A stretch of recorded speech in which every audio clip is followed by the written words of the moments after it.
Technician live series के इस नए एपिसोड में आपका स्वागत है। आज हम जानेंगे बिल्डिंग के वाटर सिस्टम के एक इम्पॉर्टेंट पार्ट ट्रांसफ़र पंप के बारे में। तो चलिए शुरू करते हैं। तो दोस्तों, ये है ट्रांसफ़र पंप। इसका मेन काम होता है ग्राउंड वाटर टैंक से पानी को ओवरहेड वाटर टैंक तक पंप करना या पहुंचाना, जिससे पूरे बिल्डिंग में वाटर सप्लाई स्मूथ होता रहे। तो दोस्तों, ये है ट्रांसफ़र पंप का सक्शन लाइन जो पानी को खींचता है, और ये खींच करके यहाँ पर से आउटलेट निकालता है। ये देखिए, ये आउटलेट लाइन है और ये पानी को टैंक तक, ओवरहेड टैंक तक पहुँचाता है। अब इसमें हम लोग को देखने को मिलेगा, यहाँ पे 2 वाल रहेगा, ये 2 वाल है, और यहाँ पे एक NRV दिए रहता है जो नॉन रिटल वाल्व होता है, जो पानी को वापस ना आने दे। और ये प्रेशर गेज हो गया, ये प्रेशर गेज, इसमें 2, एक PSI होता है और एक बार होता है। ये आ जाइए, हम लोग चलते हैं इसका पैनल में। ये रहा इसका पैनल। ये ऑटोमेटिक सिस्टम है, इसको हम लोग मैनुअली भी यूज़ कर सकते हैं। जब टैंक क्लीन करते हैं तो उस टाइम मैनुअली यूज़ करना पड़ता है हम लोग को। तो दोस्तों, इसका वर्किंग मैकेनिज़्म क्या है, यानी ये काम कैसे करता है। जब वाटर लेवल लो हो जाता है ओवरहेड टैंक में, तब फ्लोट स्विच या लेवल स्विच से BMS से सिग्नल आता है, और उसके बाद ये ऑटोमेटिकली चालू हो जाता है। उसके बाद जब टैंक फिल हो जाए, ये ऑटोमेटिकली बंद हो जाता है।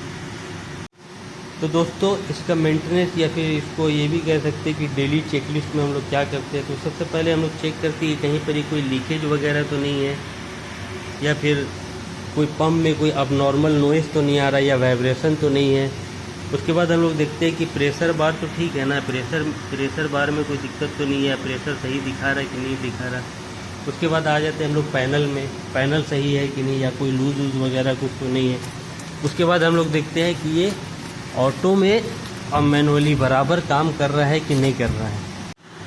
आप देख सकते हैं दोस्तों, यहाँ पे 2 पंप हैं। 2 पंप इसलिए है कि एक ड्यूटी और एक स्टैंड बाई है। ड्यूटी पंप जो है वो डेली चलता है, और स्टैंड बाई जो है इमरजेंसी के लिए, वो इमरजेंसी के लिए रखा जाता है। और ये दोस्तों, बात करते हैं अब कुछ कॉमन प्रॉब्लम और सलूशन के बारे में। जैसे मान लीजिए इसमें कभी एयर पानी नहीं उठा रहा और एयर ले लिया, तो ये एयर रिलीज वाल्व है, इसको खोल करके आप एयर रिलीज़ कर सकते हैं। दूसरा है एक ड्राई रन। जैसे मान लीजिए आपका टैंक में पानी नहीं और मोटर चालू हो गया, या फिर कोई कर दिया या गलती से हो गया, अब उसमें एक ड्राई रन प्रोटेक्शन आता है, वो यूज़ कर सकते हैं। और तीसरा है जो ओवर हीटिंग में क्या होता है कि जैसे मान लीजिए आपका मोटर कंटिन्यूसली चल रहा है, लेकिन यहाँ पर क्या रूम में टेम्परेचर नहीं है, मतलब कूलिंग नहीं है, तो रूम का भी टेम्परेचर ज़्यादा हो जाता है। इसका वजह से क्या हो जाता है, पंप ओवर हीटिंग करने लगता है। तो इसका एक ही सोल्यूशन है, आप इंसुलेशन बराबर चेक करते रहे, प्रॉपर रहे, और उसके बाद आप रूम कूलिंग का भी पूरा ध्यान रखें।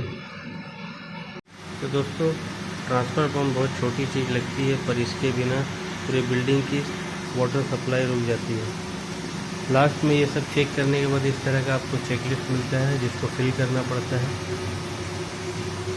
तो दोस्तों, अगर आपको ये वीडियो पसंद आया तो लाइक करें, और इसके विषय में कोई भी ऐसा सवाल हो जो आपको जानना हो, तो उसके लिए आप मुझे कमेंट कर सकते हैं। तो मिलते हैं अगले नए एपिसोड के साथ, तब तक आप अपना ध्यान रखें।